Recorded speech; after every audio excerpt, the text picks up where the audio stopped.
Hey, it's Dr. Crone again. Our topic this week is constitutions, and specifically democratic constitutions. Authoritarian governments usually have a, quote, constitution, but they function differently than in democratic states where the constitution actually constrains the power of government. So for today, we'll be talking about democratic constitutions. The whole purpose of a constitution in a democratic state is to limit the power of the government.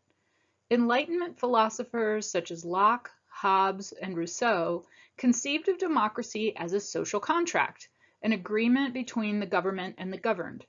In this sense, a constitution acts like a legal contract, enumerating what power citizens grant to their government and what limits citizens put on it as well. Therefore, a constitution is a powerful tool for keeping a democracy from turning into an authoritarian regime. Every constitution has two basic functions. The first is to establish the institutions of government and to assign them their powers. Every democracy has legislative, executive, and judicial institutions. However, as we'll learn this week and next week, not all democracies practice the US system of separate powers with checks and balances. The second constitutional function is to establish the relationship between the national government and subnational units, such as the states in the US or provinces in Canada. There are two different systems for doing this, unitarism and federalism, and we'll explore them in depth in our other video this week. Democratic constitutions can vary significantly from one another. The US and Britain provide us a most similar systems approach to understanding constitutional differences.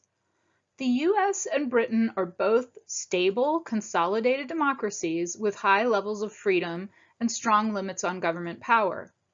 Yet their constitutions are extremely different.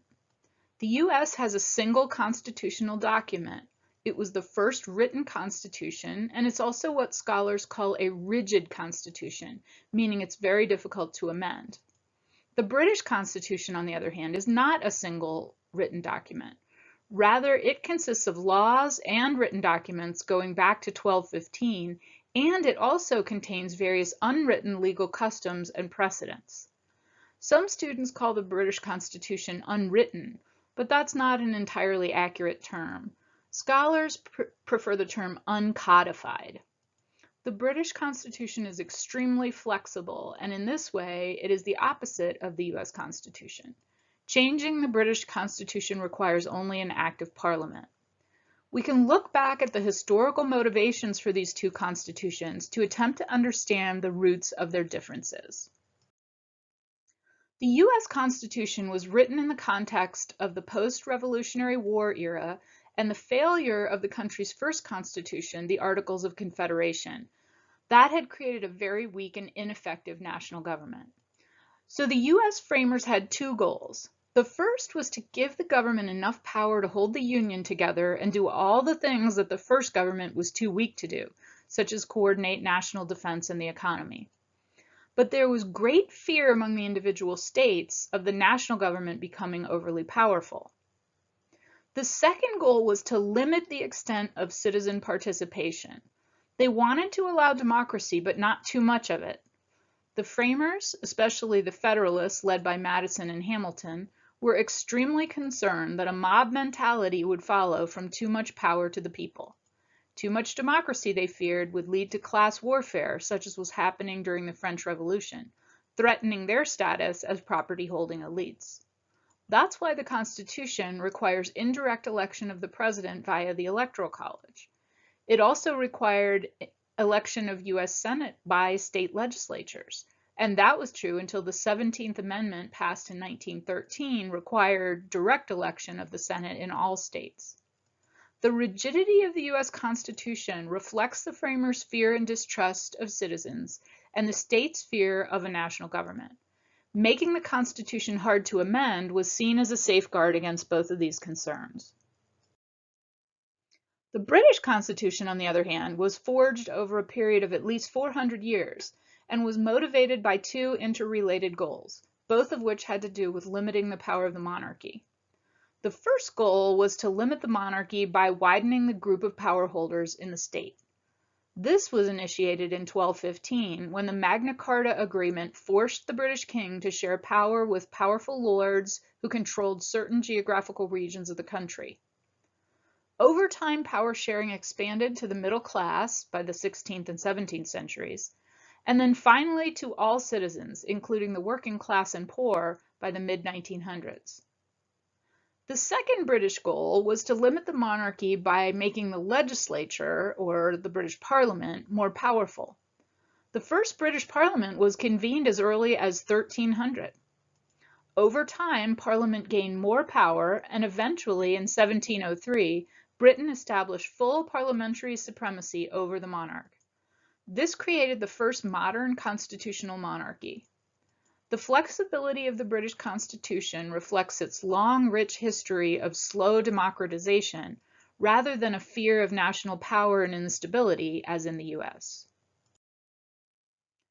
This diagram shows an important point. The distinction between rigid and flexible constitutions should be conceived of as a continuum, rather than a set of two separate categories. The US is the extreme example of rigidity. Amending the US Constitution requires a supermajority of both chambers of Congress as well as a supermajority of state legislatures. The process can take years. Britain is an extreme example of flexibility, where the Constitution can be changed by a simple majority vote of Parliament. Most democracies fall somewhere in between, particularly newer democracies whose constitutional framers could see the pros and cons of each extreme. India is an excellent example of a constitution that was deliberately designed to be, quote, rigid as well as flexible. India's constitution makes it easier to amend some sections of the constitution than others. Some sections require only a majority vote of the legislature, while others have a much more rigid rule. Another distinction between the US and British constitutional styles has to do with the interpretation of the Constitution and the power of the judicial branch. In the United States and some other democracies, the power of judicial review is given to the highest levels of the judicial branch. This means that the judicial system has the power to apply the Constitution to the laws and actions of the government. Under this system, the Constitution is seen as the supreme law of the land. The power to decide what violates the Constitution lies exclusively with the court.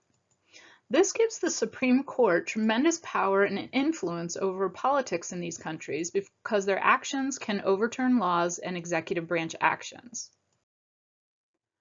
One potential problem with the system of judicial review is that it gives judges the power to essentially create public policy without being elected. We can refer to this as judicial activism. Recent decisions in the US, such as Roe v. Wade, the abortion rights decision, Obergefell v. Hodges, the gay marriage decision, and Citizens United, which gave political groups unlimited spending in campaigns, all have been criticized for creating new public policy that cannot be checked by the will of the people. The only way to change these judicial actions is to amend the Constitution, which is very difficult in a rigid system. Your textbook goes into a lot more depth on this controversy. Britain and many other democracies don't give the court system the power of judicial review. In these countries, Parliament is sovereign over the executive and judicial branches. The courts don't strike down laws, they only decide when laws have been violated. This is the alternative system to judicial review. It reinforces the power of Parliament as the elected voice of the people to apply and alter the Constitution at will.